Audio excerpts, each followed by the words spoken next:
उत्तर प्रदेश में तमाम छोटे दल हैं। जितने छोटे दल उत्तर प्रदेश में, सभी अपना दमखम 2027 के लिए भर रहे हैं। लेकिन आज हम आपको 2017-2022 के विधानसभा चुनाव के आंकड़ों के आधार पर बताएंगे कि इन छोटे दलों में कितना दम है और ये 2027 के चुनाव में कितना दमखम भर सकते हैं या कितना दम दिखा सकते हैं। पहली बात तो पहला जो हम चर्चा करेंगे 2017 के आंकड़ों पर करेंगे कि 2017 के आंकड़े के मुताबिक जो जितने राजनीतिक दल हैं उनका वोट प्रतिशत क्या रहा। इसके बाद 2022 के हम जब चुनाव परिणाम पर जाएंगे या चुनाव में जब उतरे थे उस दरमियान इनका वोट परसेंटेज कितना रहा। 2022 के बाद जब हम सीटों पर जाएंगे कि 2022 के उत्तर प्रदेश विधानसभा चुनाव में कितनी सीटों पर चुनाव लड़े और उन सीटों पर कितने में सफलता मिली। ऐसे में इन तमाम आंकड़ों के आधार पर अब ये तमाम दल 2027 में कितनी सीटों की मांग कर सकते हैं, इनके अंदर कितना दम है, ये सब कुछ आज हम आपको विस्तार से बताएंगे। तो कहानी की शुरुआत हम 2017 से करते हैं कि 2017 के विधानसभा चुनाव में जितने भी ये दल थे, इन दलों के पास कितना बहुमत था, कितना आंकड़ा था। सबसे पहले बात भारतीय जनता पार्टी की करते हैं। बीजेपी के पास 2017 के विधानसभा चुनाव में, हम बात 2017 की कर रहे हैं, 2017 के विधानसभा चुनाव में भाजपा के पाले में लगभग 40% के करीब वोट बैंक या कहें 40% का वोट प्रतिशत भाजपा के पाले में आया था। दूसरे नंबर पर बसपा के अलावा सपा का नंबर था। सपा को लगभग 21.82% वोट प्रतिशत मिला था। बसपा को 22.23% वोट बैंक जरूर मिले थे, लेकिन सपा के लिहाजे से इनका सीट जो है उत्तर प्रदेश के विधानसभा चुनाव में कम हो गया था। कांग्रेस को 2017 के विधानसभा चुनाव में 6.25% वोट मिले थे। रालोद को, आरएलडी को 1.78% का वोट बैंक मिला था। 2017 के विधानसभा चुनाव तक ये जो ऊपर के आपको कमान दिखाई दे रहे हैं 1 2 3 4 5, ये 5 बड़े दल हुआ करते थे। आरएलडी को अगर हम ले तो, क्योंकि आरएलडी का वोट प्रतिशत 1% के पार हुआ था। इसके अलावा इन 5 दलों के अलावा कोई भी दल, चाहे वो अपना दल हो या सुभाषपा हो, बाकी के निषाद पार्टी, जितने भी और दल हो, उन्होंने 1% का वो आंकड़ा पार नहीं किया था 2017 के विधानसभा चुनाव में। अब हम बात जरा 2022 की कर लेते हैं। 2022 की जब बात करेंगे उसके बाद आपको बताएंगे कि 2027 में इनका आंकड़ा किस कदर जाने वाला है। देखिए 2022 की जब हम विधानसभा चुनाव की बात करते हैं तो 2022 में बीजेपी का वोट परसेंट जो पिछले चुनाव में 39.5 के करीब था, वो 41.29% हो जाता है, यानी इसके वोट प्रतिशत में बढ़ोतरी होती है। समाजवादी पार्टी का भी वोट परसेंट बढ़ता है, 32% हो जाता है, लेकिन बसपा का वोट प्रतिशत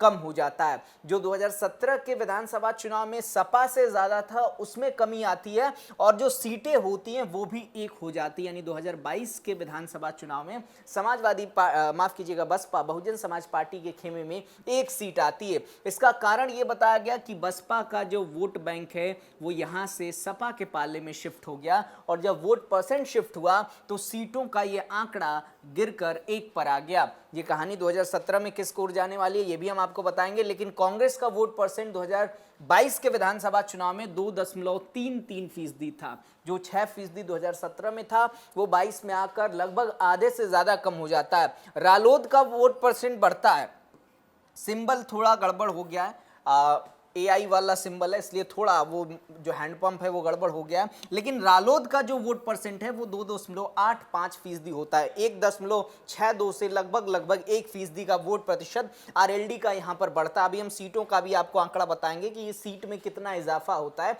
और इस बार ये कितनी सीटें मांग सकते हैं, कितनी सीटों का दावा पेश कर सकते हैं और किस आधार पर कर सकते हैं। अपना दल ने भी लंबी छलांग लगाई 2022 के विधानसभा चुनाव में। ये वोट परसेंट 1.62% पर गया। सुभाषपा ने भी 1% का अपना वोट बैंक पार किया, 1.36% गया। अब जो निषाद पार्टी है ये भी सिंबल थोड़ा सा गड़बड़ हो गया। निषाद पार्टी का वोट बैंक 1% के करीब जाकर पहुंचता है, 0.91% के करीब। इसके अलावा जो जनसत्ता लोकतांत्रिक पार्टी है, जो राजा भैया की पार्टी है, वो करीब 0.21% के करीब आकर उत्तर प्रदेश में टिकती है। बाकी की पार्टियां भी उत्तर प्रदेश में थी लेकिन वो 1% का आंकड़ा पार नहीं करती हैं। अब जब 2017 से हम 2022 तक का वो सफर तय करते हैं 2022 के सफर में। उस दरमियान जहां बीजेपी, सपा, बसपा, कांग्रेस, आरएलडी, ये 4-5 पार्टियां प्रमुख तौर पर थीं जो 1% से ज्यादा वोट बैंक अपने पाले में लाई थी। 2022 में आते आते ये वोट बैंक जो है अब सुभाषपा तक 1% तक आ गया, यानी 1% का वोट बैंक इन्होंने पार कर लिया। लेकिन असल कहानी ये है कि 1% की लड़ाई नहीं है यहां पर। इन 3 दलों के अलावा कोई भी ऐसा प्रमुख दल, कांग्रेस को अगर हम जोड़ लें, क्योंकि 2024 के लोकसभा चुनाव में कांग्रेस ने उत्तर प्रदेश में दमखम मजबूत तौर पर दिखाया था। इन 4 पार्टियों को अगर छोड़ लें उत्तर प्रदेश में, तो उत्तर प्रदेश में जितने भी छोटे दल हैं उनका वो दमखम उत्तर प्रदेश में नहीं दिखाई देता है वोट प्रतिशत के लिहाज से। लेकिन जब हम सीटों के आंकड़ों पर जाते हैं, तो सीटों के आंकड़ों पर यह दिखाई देता है कि 2022 के विधानसभा चुनाव में भारतीय जनता पार्टी लगभग 370 सीटों पर चुनाव लड़ी थी। इन 370 सीटों में से 255 सीटें उनके पाले में आई थी। 255 सीटों पर जो है भारतीय जनता पार्टी को जीत हासिल हुई थी। उसी तरीके से अपना दल सोनेलाल 17 सीटों पर मैदान में उतरी थी। इन 17 सीटों में से 12 सीटें वो जीत पाई थी। निषाद पार्टी 10 सीटों पर लड़ी। निषाद पार्टी का थोड़ा अलग लेखा जोखा है। उसने कुछ सीटें अपने सिंबल पर लड़ी, कुछ सीटें भारतीय जनता पार्टी के सिंबल पर लड़ी। इसलिए 10 सीटों में से 6 सीटें जो है वो निषाद पार्टी उस दरमियान निकाल ली। उसी तरीके से आज जब हम समाजवादी पार्टी की बात करते हैं, तो समाजवादी पार्टी 347 सीटों पर चुनाव लड़ी थी, लेकिन 111 सीटें जीत पाई थी, जिसके कारण वो 2022 के विधानसभा चुनाव में 2022 के चुनाव में सत्ता से दूर रह गई। यही हाल अगर हम सुभाषपा की कर दे, सुहेल देव भारतीय समाज पार्टी की, तो लगभग कहा जाता है कि 18 सीटों पर ये मैदान में उतरी थी। उस समय सपा के साथ गठबंधन था ओम प्रकाश राजभर का, अखिलेश यादव के साथ मिलकर वो 18 सीटों पर लड़े थे, जिनमें से 6 सीटें वो जीते थे, जिनमें से एक तो जहूराबाद उनकी खुद की सीट है। इसी तरीके से कांग्रेस जो है उस दरमियान 398 सीटों पर पूरे अकेले जो है मैदान में उतरी थी, जिनमें से दो विधायक उनके जो है चुनकर विधानसभा पहुंचे थे 398 सीटों में। बसपा पूरे 403 विधानसभा सीटों पर अकेले लड़ी, लेकिन इसके बावजूद उसका वोट परसेंटेज 2017 के कंपेयर में गिर गया और सीटें घटकर हो गई यानी एक सीटें जो है बसपा के पाले में 2022 के विधानसभा चुनाव में आई थी। जनसत्ता दल लोकतांत्रिक जो राजा भैया की पार्टी है, वो 11 सीटों पर चुनाव लड़ती है 2022 के चुनाव में, जिनमें से 2 सीटें जीत पाती है। उन 2 सीटों पर से एक जो है खुद राजा भैया जो कुंडा विधानसभा सीट है वहां से वो जीतते हैं। तो कुल मिलाकर ये जो आंकड़ा हम आपको बता रहे हैं, इनके बताने का उद्देश्य, इनके बताने का मोटिव ये है कि ये जो बड़े दल हैं जो 370 पर लड़े, 347 पर लड़े, राष्ट्रीय आरएलडी जो 33 पर लड़ी, सुहेल देव जो 18 पर लड़ी, और बाकी ये तो नेशनल पार्टी है, कांग्रेस नेशनल पार्टी है। अब बसपा जो है अपने आप में जो है उत्तर प्रदेश की एक दिग्गज पार्टी मानी जाती है, लेकिन जिस तरीके से उसका वोट परसेंटेज 2017 से 2024 के लोकसभा चुनाव तक डाउनफॉल के तौर पर गिरता है, वो बताता है कि ये वोट बैंक पूरी तरीके से सपा के पाले में शिफ्ट हो गया, सपा के पाले में चला गया। अब ऐसे में अगर ये सीटें इस बार जो 2027 का विधानसभा चुनाव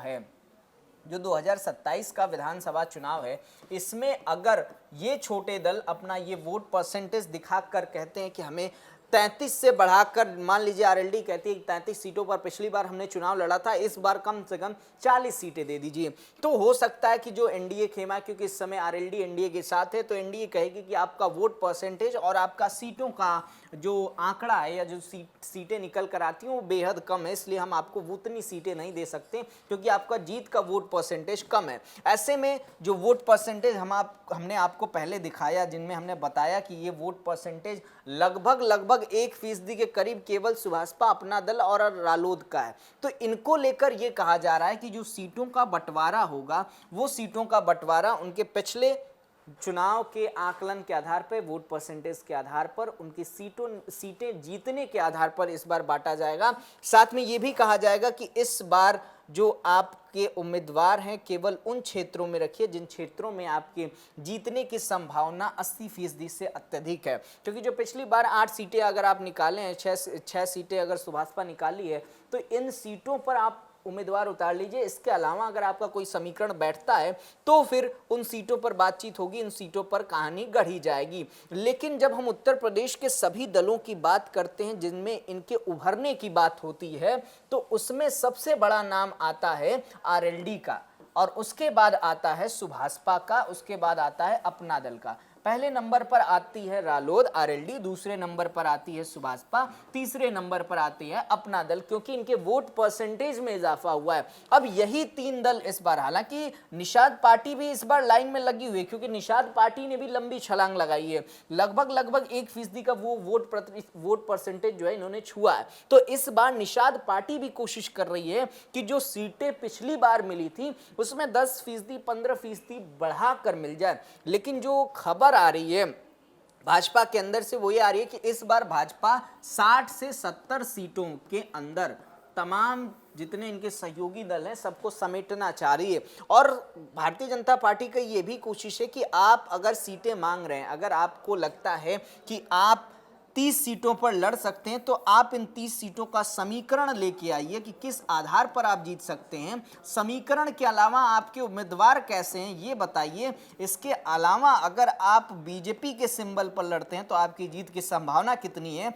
आप अपने सिंबल पर लड़ते हैं तो इसके जीत की संभावना कितनी है, ये तीनों आप हमें बता दीजिए, आपको वो सीटें दे दी जाएंगी। इस आधार पर 2027 के इस बार सीटों का पूरा गणित जो है उत्तर प्रदेश में देखा जा रहा है। लेकिन सबकी निगाहें इस बार एक दल पर है, वो दल है बसपा। बसपा पर इसलिए क्योंकि वो बसपा जो 25% वोट बैंक 2017 में पाती है वो आधा हो जाती है 2022 के विधानसभा चुनाव में। अब इस 12% वोट बैंक को किस तरीके से ये 20 के पार ले जाती है या 30 के पार तक टच करती है ताकि सपा के बराबर आ जाए, ये भी बसपा के लिए बेहद जो है वो कहें कि आप सवाल और संशय का विषय है कि किस तरीके से बसपा इसे अपने वोट बैंक को मजबूत करेगी। और जो एक सीट आई 2022 में, इस एक सीट को इकाई के बाद जो है दहाई में किस तरीके से ले जाया जाए, ये भी बसपा सोच रही है। क्योंकि बसपा को लेकर एक चीज और कहा जा रहा है कि अगर ये वोट परसेंटेज इधर को बढ़ता है, 12% से ऊपर जाता है,